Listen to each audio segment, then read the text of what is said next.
In recent years, the way people work has been undergoing a revolution. Colloquially, the phrase gig economy refers to people earning income from positions enabled by internet-era platforms, such as Uber drivers and Airbnb hosts. While the size of the gig economy can be difficult to measure, best estimates from a 2023 study suggest that there were roughly 4.9 million US platform gig economy workers in 2021.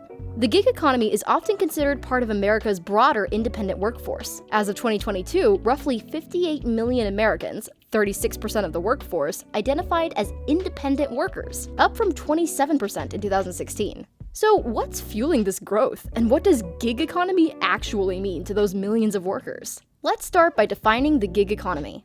Technically, it's a labor market that thrives on work that's often temporary and on demand. This isn't your standard 9-to-5. Gig work is flexible, project-based, and increasingly common across industries. While this includes a variety of roles, many people picture gig workers as Uber drivers, Airbnb hosts, or delivery couriers, the types of jobs made possible by today's digital platforms. Some of these workers use gig work to earn extra cash while holding other jobs, while others rely on it as a primary income source, working more than 40 hours a week. Whether it's a side hustle or a full-time career path, the gig economy has become an appealing choice for millions.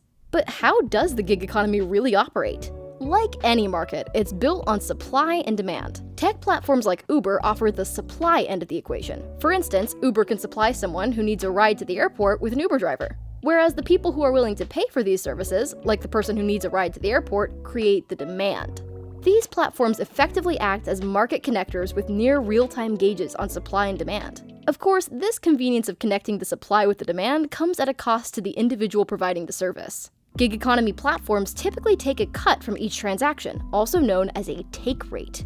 That take rate varies between platforms. Uber, for instance, typically has a roughly 30% take rate. Take rates for gig economy platforms often vary based on region and other factors. It's a complex system, but for many gig workers, it's a way to monetize their skills and time. And while gig work can mean saying goodbye to traditional office hours, gig workers still usually need to report their income.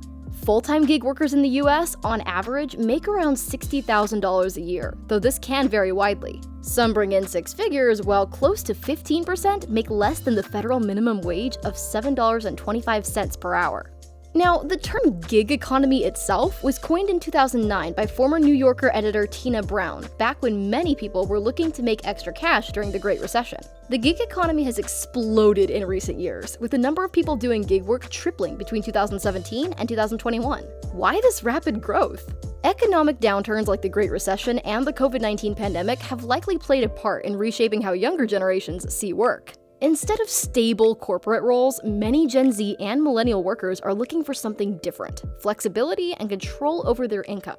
In fact, a recent survey of 1,070 US Gen Z workers from Upwork found that 53% of them were spending 40 hours or more each week on freelance projects. Clearly, there's an appeal to the gig economy, including flexible hours, the freedom to choose projects, and a comparatively low barrier to entry. Yet, as enticing as it sounds, gig work isn't without its trade-offs. Gig workers in the US, for instance, often don't have employer-sponsored health insurance, dental benefits, retirement accounts, and paid leave, benefits that traditional jobs typically provide. However, recent lawsuits about how gig workers should be classified as independent contractors or full-time employees indicate that some gig workers could possibly receive these perks in the future. Still, for many, the flexibility and autonomy make up for these missing perks. As more people turn to gig work, the gig economy is becoming more than a trend. It's evolving into a staple within the US labor market. But what are your thoughts on the gig economy?